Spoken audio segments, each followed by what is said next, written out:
यहाँ पर विराजमान केसरियाँ पगड़ी धारण करते हुए सभी बुजुर्ग जो भीष्म पितामह के समान हैं उनको नमन, और मेरे साथी जो अर्जुन के समान हैं उनको भी मेरा नमन।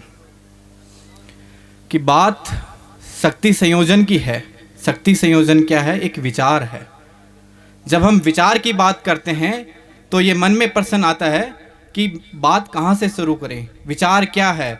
हजारों तरह के द्वंद्व मस्तिष्क में गूंजने लगते हैं, मस्तिष्क में विचलन करने लगते हैं। उन द्वंद्व का उत्तर हमें नहीं मिल पाता क्योंकि हम आपस में ही इतने अंतर्द्वंद्वित रहते हैं कि हमें कौन सा विचार सही है कौन सा गलत है ये हम तय नहीं कर पाते हैं। बात को शुरू करने से पहले आज यहाँ पर सब हम इस प्रांगण में विराजमान हैं, इसकी शुरुआत कहाँ से होती है? आज हम लोकतांत्रिक समाज का हिस्सा हैं।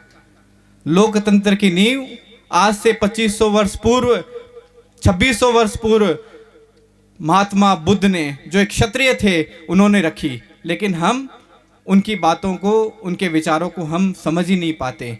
बुद्ध ने कहा कि अगर आने वाले समय में अपने आप का अस्तित्व रखना चाहते हो, अपने आप को जिंदा रखना चाहते हो, तो परिवार के रूप में या समाज के रूप में दिन में एक बार आप 15 मिनट या 20 मिनट इकट्ठे हो और अपने विचारों का आदान प्रदान करो।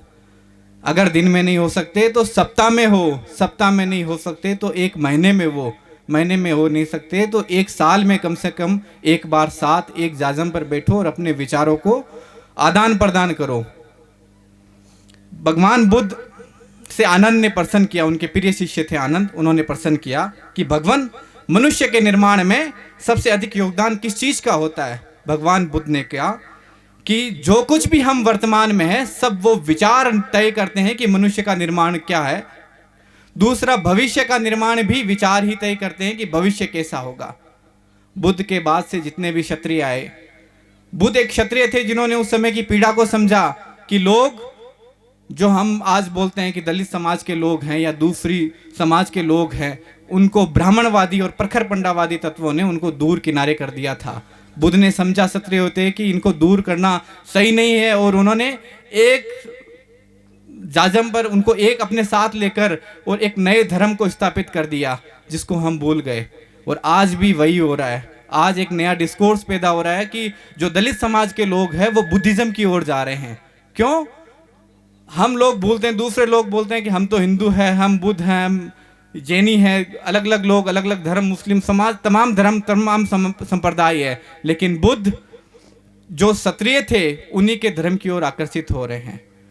बात आती है कि जो लोकतांत्रिक समाज है वो अंधकार काल में, लोकतांत्रिक समाज से पहले, आज़ादी से पहले हमारे जो राधे तन सिंह जी हैं उन्होंने समझा कि जो लोकतांत्रिक समाज होगा उसमें हमारा समाज कुछ भी, उसको न तो उसको ज्ञान है, न उसको किसी चीज़ का आभास है, उसके पास में न मूल्य है न विचार है। उन्होंने उस क्रांति को पैदा किया, उन्होंने उस विचार को पैदा किया कि आने वाले समय में अगर हमारे अस्तित्व को जिंदा रखना है तो फिर उस विचार को जन्म देना जरूरी है। और उसी विचार के साथ ही हमारे पुनर्जागरण काल का उदय होता है। और जो सोया हुआ समाज था, लोग बोलते कि हम तो नहीं सो रहे थे, ये बात सत्य है कि हम लोग सो रहे थे और वो सोया हुआ समाज पुनः जागृत होने वाला है। और अब धीरे धीरे उसी विचार को ध्यान में रख के और जागृत हो रहा है समाज, क्योंकि ये बात पहले भी सिद्ध हो चुकी है और आने वाले समय में भी सिद्ध होगी कि डार्विन ने कहा था कि सर्वाइव ऑफ द फिटेस्ट,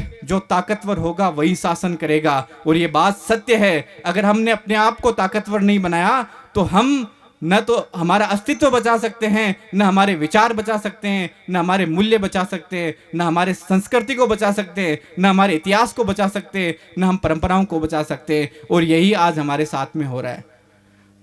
कई तरह के डिस्कोर्स हमारे सामने चल रहे हैं कि हमारे इतिहास को खंडित करने के लिए लोग हमारे जो महापुरुष हैं उनको हाईजैक कर रहे हैं। क्यों? क्योंकि हम न तो पढ़ते हैं, न लिखते हैं, न उस पर बात करते हैं कि हमारा विचार कैसा होगा, हमारी संस्कृति कैसी होगी, हमारा इतिहास कैसा होगा। हम युवा वर्ग की गलती है कि हम फेसबुक, व्हाट्सएप और इस सोशल मीडिया से जो भी चीज़ें निकल के आ रही है उसका हम दुरुपयोग करते हैं। जो मुझे टॉपिक दिया गया उसमें था कि एक जो हमारे इस शक्ति संयोजन का एक प्रमुख विचार है कि नेतृत्व पैदा करना और आपसी सामंजस्य स्थापित करना। तो हम नेतृत्व कैसे पैदा करें, और नेतृत्व है या नहीं, और है तो क्यों है, और क्यों जरूरी है नेतृत्व। ये देखा जाता है कि नेतृत्व कई बार हमें इस उपमा के साथ तोला जाता है कि मेंढक के समान है हम लोग। अगर मेंढक को एक तराजू में तोला जाए तो वो निकल कर बाहर निकल में आते हैं। ये देखने में आया कि इस कौम में आरंभ में नेतृत्व मौजूद था। हरावल दस्ते में रहने के लिए लोग अपनी जान और अपना सिर काट देते थे, सिर काट कर फेंक देते थे, और शीश कटने के बावजूद भी लड़ते रहते थे। लेकिन समय के साथ में अहंकार इतना प्रबल और इतना हावी हो गया कि हम अपना नेतृत्व विहीन हो गए। आज नेतृत्व अगर पहली बात तो ये विचार इस चीज पे है, इस चीज पे द्वंद्व है कि नेतृत्व है या नहीं।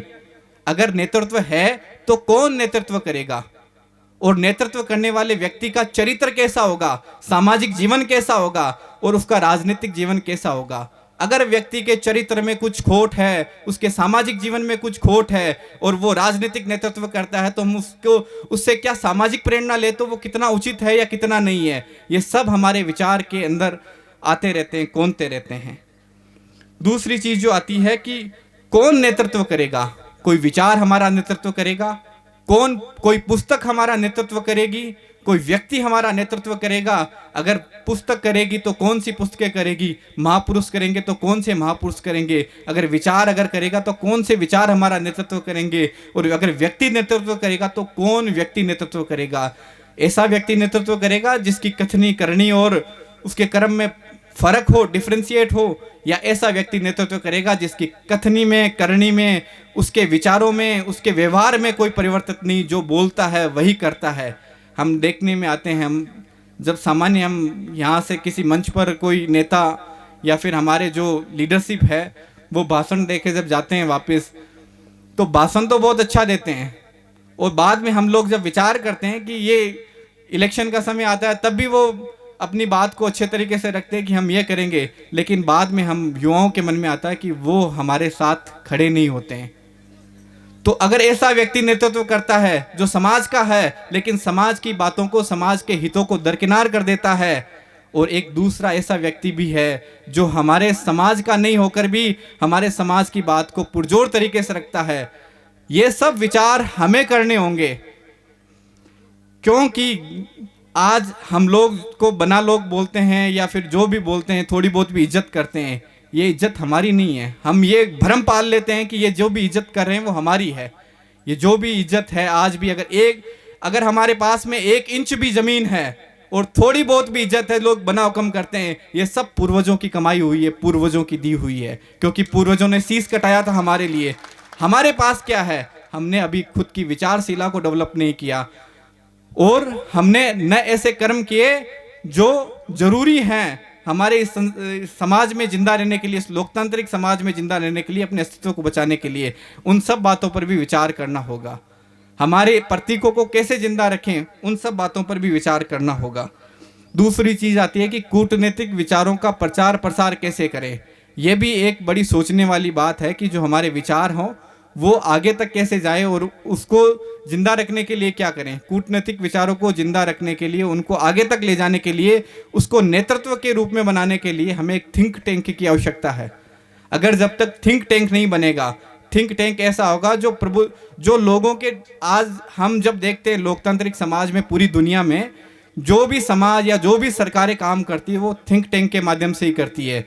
वो जगह जगह से विचारों को इकट्ठा करती है, चाहे कमेटियों के रूप में हो, चाहे लोगों से विचार हो, फिर उन पर विचार विमर्श करती है, और उसके बाद में उसको ड्राफ्ट के रूप में तैयार करके और उसको क्रियान्वित करती है। तो हमें इस पर भी विचार करना है कि हमें ऐसा थिंक टैंक बनाने की आवश्यकता है जो हमारे सभी पहलुओं पर विचार करे, सभी पहलुओं पर गौर करे, जिसके बाद हम अपने उद्देश्यों की पूर्ति के लिए, हम अपने आप के अस्तित्व को बचाने के लिए, अपनी समाज की उस जिंदा दिली को जिंदा रखने के लिए कुछ आगे बढ़ सकें, कुछ कर सकें, और उसके बारे में सोच सकें, और अपने एक नए विचार को जन्म दे सकें।